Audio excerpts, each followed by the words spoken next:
Perfect মানুষ হওয়ার কোনো উপায় না থাকলেও ভালো মানুষ হওয়ার হাজারো উপায় রয়েছে।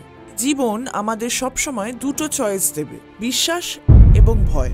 এবং এই দুটোই এমন কিছুতে বিশ্বাস করাতে চাইবে যা আপনি দেখতে পাচ্ছেন না। আমি কিভাবে একজন সুখী মা হতে পারবো যদি আগে একজন সুখী মানুষ না? যদি জীবনে অন্তত একটি অসাধারণ কাজ করার চেষ্টা না করেন, তাহলে এই বাঁচার কি মানে? এবং আসল কথাটা হলো, হাতে সময় থাকা নয়, বরং হাতে সময় রাখা। যদি কোনো জিনিস আপনার প্রায়োরিটি লিস্টে থাকে, তাহলে সেটা আপনি করেই ছাড়বেন।